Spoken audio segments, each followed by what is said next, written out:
Hello everyone, Hawky here, back with another Sword of Convallaria video. Today we're looking at Yennefer. I'm on Hocari's account. Really grateful that I could be able to use his account for testing. And Yennefer, let's talk about her stars first. So 1 star, she does have, at the start of battle, gain 1 stack of magic exhaustion. So magic exhaustion is essentially like a pre-turn cooldown. She can't go into her ultimate form, the magic surge, until the 2nd turn. So it does limit you in a way. Doesn't mean that she's not usable, but it is a bit of a limitation. This limitation gets removed at 3 stars. So this one stack of magic exhaustion at the start of battle gets removed, but we still keep the 2 stacks of magic exhaustion after using magic surge. So 3 star, you can use her magic surge turn 1, but she does suffer from a 2-turn cooldown after using her ultimate. And this only gets reduced at 5 stars. So at 5 stars, it becomes, after using magic surge, 1 stack of magic exhaustion. So what that means is every 2 turns, every 2nd turn, she can go into her ultimate form to do a big burst. So the best way to show this in action is this sort of setup, right? So then she can spam her portals with the extra skills, doing the vulnerable, has the magic empowerment. So the more ultimate forms of her skills. So portal 1, and then the 2nd portal is a little bit less. You shan't make it out of here. And then she groups enemies together, and then she can't use her skill again, but then she uses some other skill, Embrace of the Shadows, and then now we can turn into our ultimate form again and do another instant portal, and then we can do another portal again. Like, these could be enemies or allies that you're grouping together, so really cool there. Times of the essence. So first and foremost, Yennefer is more of a support unit than anything.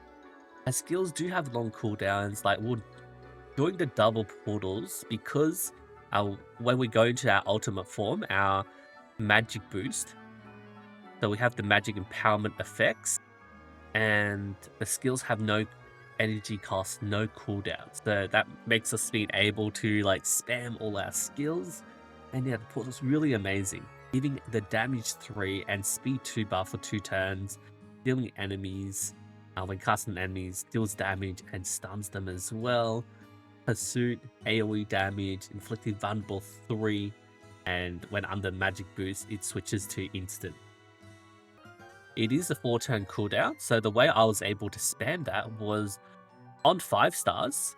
So 5 stars, she gets her magic empowerment every 2nd turn, and with Tisazia's teaching, this was reducing our cooldown. So on the 2nd turn, remember, I was casting the AoE, I was casting the Embrace of the Shadows, doing the AoE damage, 1 level 2 debuff, also healing my allies and giving them damage 3 and frost and fire type immunity. So really great, like doing on those off turns to reduce the cooldown. So basically portal went from 4-turn cooldown, and then went to 2-turn cooldown on the 3rd turn, and then yeah, I was able to keep spamming it. Well, let's watch the cooldowns again, right? So we go with magic surge, we go with a portal here, you shan't make it out of here. and then we do our normal portal. You've crossed the wrong sorceress. And then on turn 2, our portal is already reduced to 2-turn cooldown because we cast that a non-instant skill, right? With the book, that's reducing the cooldown, and then we can cast like our Charming Illusion, for example.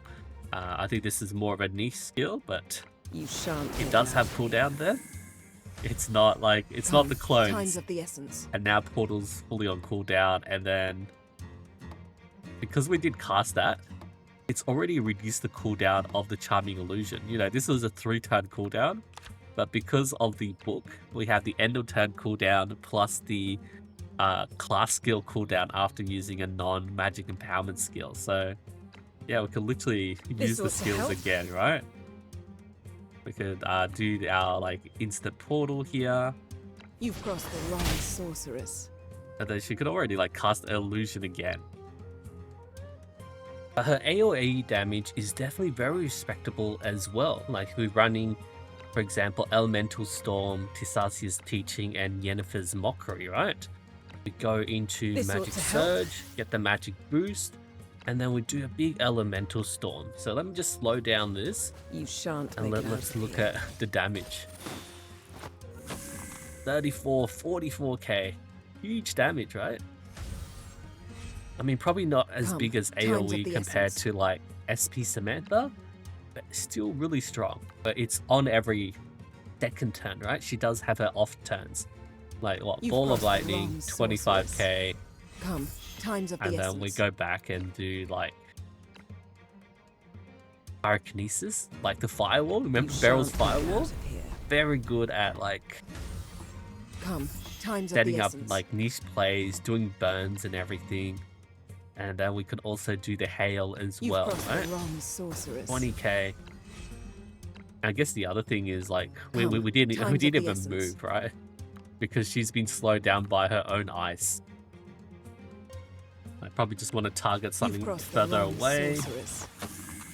hitting the big AoE, Come, times of the essence. and then like we go in and be like, oh, let's do like a firewall to stop the enemy in their You've tracks. crossed the wrong sorceress. Come, And times then of the we go essence. into This ought to help. magic boost, and then do another like big elemental storm here. Probably not where we're standing You've because we crossed don't have wrong the sorceress. other skill for immunity. So I think that's really solid AoE, right? Come, The first build is purely support, right? Our portal, our teleport, giving in the allies buffs, even more buffs and debuffs as well. And the other one is if we play her as like a full AoE DPS, that is definitely possible as well. And we also have a unique giving her increased damage and healing in magic boost, a bit lower when we don't have magic boost. Like hybrid's probably the best way to play her, where you run the elemental control and like portal, or you can run the other skill as well. So we go like magic This ought to help. surge, and then we go like big elemental storm. We lose out You've a bit crossed of the damage wrong because we don't have the sorceress. passive that increasing our damage. So that was like what, 30k. come, times of the essence. And then like on our off turn, we can like portal someone up. You've crossed the wrong Just need to sorceress. portal one person. Come, times of the essence. Then we go This ought to magic help. surge, and then we run a bit, and then we can do another elemental storm here. You shan't make it out of here. So this is probably the most versatile part of playing with her. Come, times of the Or if you don't need to have the portal, you can run Embrace of Shadows, giving us the tile immunity. So like your allies can also rush in. This ought to help. Like you can use the buffed up version as well. Probably don't really need it. But like the buff up version can be really good for inflicting debuffs. Look at that huge range as well, right? It's I'm barely putting an any end to damage this though. charade. Like 8k, right? If you want to maximize your damage, You've you're looking crossed at the like wrong elemental sorceress. storm, and then every second turn, you use the buff, Come, right? times of the A bit of essence. healing, random level You 1, shan't make it random out. 1 level 2 debuff. So that's really how you want to play her. Like I feel like full DPS isn't really necessary, like the mockery, and then you just run like a pure support, portal and embrace of the shadows, or you run elemental control and either portal or embrace of the shadows. So if we're looking at our actual skills, like rank 1, go Yennefer's heal, like does give us the HP mod, does have the passive heal as well, right? So if you do need her for a bit of healing support, definitely useful. And then we combine that with like Embrace of Shadows, healing our allies, having the Frosty and Burning Tile immunity is really great, right? Because a lot of those annoying maps do have the fire tiles, do have the frosty terrain, and I can see this becoming useful in the Element arc, and then also in the Lucian arc as well. There's going to be more ice tiles, more frosty terrain to go through. So this making us immune is really, really awesome. It is a 3 cost though, right? And then you do want to run her main DPS skill, like the big AoE Elemental Storm, or even the extra skills, like just the minor, like, you know, Ball Lightning, Pyrokinesis, Hail. They're still really good. Like the Hail, you know, the ice tiles creation, Pyrokinesis, these will also help out with other units that can make use of the terrain. So if we're looking at like Triss, Luvata, that sort of thing, further Lucian units might be able to make use of the ice tiles as well. Our reaction would definitely go with Evasive Shift, just taking, doing the preempt and yeah, teleporting it away. That's really, really cool. Rank 7, we're definitely going with the portal. Like, this is an amazing support skill. It's basically our main character skill, right? The maneuver command, just teleport your allies into the enemies. Like, I see no reason not to select this. I think the one you might not need to Castalia is the Charming Illusion. Like, it's pretty cool. The enemies get bewitched, but it dies pretty much instantly. Does some minor damage, and vulnerable 3 as well. And also becomes an instant skill when you do have the magic boost. But you're already getting the vulnerable 3 with Portal anyway, so I feel like that there isn't really too much. Like, there might be some niche niche situations with Charming Illusion. Otherwise, yeah, Portal there. For rank 9, you want to just go for charge attack. You don't really use your basic, but it's going to give you the HP percentage mod. And then for rank 11, Pisasia's teachings, reducing the cooldowns, restoring energy, definitely really helps, because like on her off turns at 5-star, you know, every second turn is an off turn. She does have skills that do cost a lot of energy, like 3 energy for Embrace of Shadows. Like if she's using her standard fire, ice, lightning skills, these are 2 energy cost. And yeah, the energy costs do stack up, right? Portal is just 1 there. And having the cooldown reduction is amazing. You don't really need to run Yennefer's Mockery. Like 30% damage isn't really too much. And against enemies with Bound, not really going to be too likely, right? Like you need someone really to apply the Bound for you. Maybe bring in Siri, bring in someone to do those like Stun, Sleep, Frozen, Taunted. Like that's like really min-maxing your DPS with your team. She's more of a support and DPS instead of like a full-on DPS carry, right? And then her Ascension skill, Magical Insight, just pure damage increase.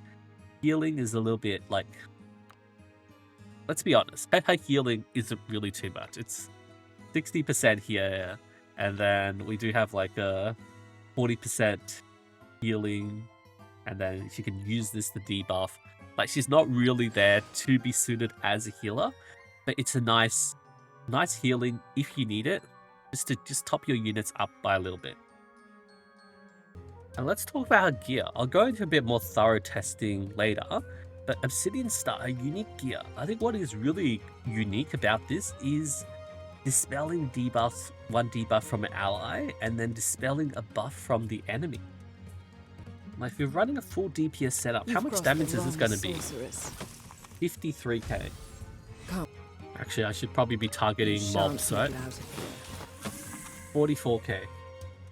And then we compare it to like a free-to-play option like Diffusing Prism, right? Like what's the damage comparison here? That's about the same. Like DPS-wise, Diffusing Prism's actually better. Like for AoE, you know, because we're hitting multiple targets. Like this was what, 45k, and then our Obsidian Star was only hitting for 44.7k. So yeah, even with this doubled magic damage, right? 16% plus 16%, 32% magic damage. That is technically worse than magic attack 10% and then 20% magic damage, right? So basically comparing magic attack 10% compared to, what was it? This was 32, so 12% magic damage. The 10% magic attack is better than 12% magic damage. So I guess the only reason to really use her Astral Imprint is for, like, you know, the extra healing effect, which is like probably like 1k healing, and then dispelling 1 debuff from allies, or spelling one buff from enemy, right? Otherwise, really want to go healing, we can go like the cube. Focus one's definitely a really cool one to increase the range of her single target skills. Like she can cast the portal from like a further range, right? Extend the casting range of a portal. I mean, it's already huge range, right? So maybe. And then there's also our standard Starry Sky heritage, you know, a bit of magic attack, a bit of bulk there for her. For Astral Imprint, for the trinket, Shield of Justice, like everyone wants Shield of Justice, right? But if we're doing magic damage, we could also just consider using the Blood Luxite Amulet, just doing more increased magic AoE. Like, pretty much all her damage is magic AoE, right? And then you also can look at the Hourglass, or like support stuff. You could do like Roaring Flint, or we could look at running her with like Old Scrolls of August to just speed tune your allies, like for a more support type skill. There's definitely a lot of options for her. For Tarot, Magician is definitely the best at increasing her AoE damage. And there's definitely a lot of solid options on her. Like she could run like Empress for like a more of a support build. Wheel of Fortune can be nice, like getting the extra energy and everything if she does need it. I don't think Justice would work too well if she does have enough crit support. Devil is nice as well when you're like killing multiple enemies. Oh, Judgment could be very good as well, just dispelling the deep enemies buffs and applying the Judgment debuff on enemies. Like could really combo well, because this one's also like it really just removes the point of the Obsidian Star, right? Because this dispels 1 buff, but our Judgment can dispel 2, yeah? So yeah, Judgment could be definitely really useful for her. And yeah, not much else, right?